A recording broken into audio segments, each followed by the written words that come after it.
पूजा Bansode, RPI महिला जिल्हाध्यक्ष सातारा। आत्ताच नुकतंच आम्ही सार्वजनिक बांधकाम मंत्री श्री छत्रपती बाबाराजे यांना भेटण्यासाठी साधारणतः 150 ते 200 स्टॉलधारक रस्त्यावरचे जे छोटे मोठे दुकानदार आहेत त्यांना घेऊन भेटीसाठी आलो होतो।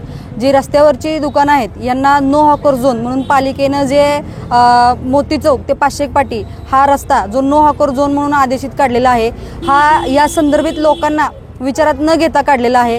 त्यांचं असं म्हणणं आहे, प्रशासनाचं असं म्हणणं आहे की संदर्भित लोकांची चर्चा होऊन मीटिंग होऊन मग नंतर निर्णय घेतलेला आहे, पण चर्चा आणि मीटिंग ही फक्त व्यापारी लोकांची झालेली आहे।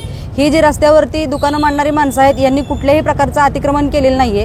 गेले 9 ते 10 दिवस झालं यांचं पोटपाणी पूर्णपणे बंद आहे। बचत गटाचे हप्ते आहेत, माणसांना उद्योगधंदे नाहीयेत, माणसं ज्यांचे पैसे उचलेत बाजारासाठी ते दारात येत आहेत। सध्या यांचा सीझन 10 ते 15 दिवसाचा राहिला आहे। आता थोड्या दिवसात पावसाळा सुरू होणार आहे। या लोकांनी करायचं काय? काही लोकांची अवस्था अत्यंत बिकट आहे। आता आम्ही महाराजांना भेटलो, महाराज साहेबांनी सांगितलं आहे की यातून काही ना काहीतरी मार्ग काढणार, पण सीओ साहेबांची महाराज साहेबांची सीओ साहेबांची चर्चा झाल्यानंतर असं कळतं की उद्या मीटिंग घेतलेली आहे। तर या सर्वसामान्य लोकांना घेऊन मीटिंग करण्यात येणार आहे आणि त्यातून जो तोडगा निघल यातून आमचं असं म्हणणं आहे की जिथं आता पूर्वरत दुकानं आहेत तिथंच दुकानं आम्हाला द्या, कारण तिथल्याशिवाय ही जुनी बाजारपेठ आहे सातारमधली। जायन म्हटलं तरी 1975 पासून ही लोक बसलेली आहेत। यातून काहीतरी तोडगा निघावा म्हणून खाली महात्मा फुले मंडईला दिलेलं आहे, पण ते वळण नाहीये, ते खालच्या बाजूला आहे, खूप आतल्या बाजूला आहे।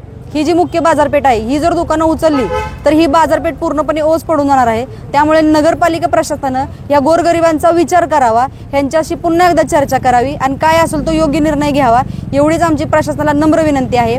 आमचं विविध ठिकाणाहून यासाठी प्रयत्न चालू आहेत, पण तरी देखील यातून रस्त्यावरील फेरीवाल्यांचा विक्रेत्यांचा योग्य तो निर्णय न झाल्यास आम्ही लोकशाही पद्धतीनं आंदोलनाचा पवित्रा हा काढणार आहे।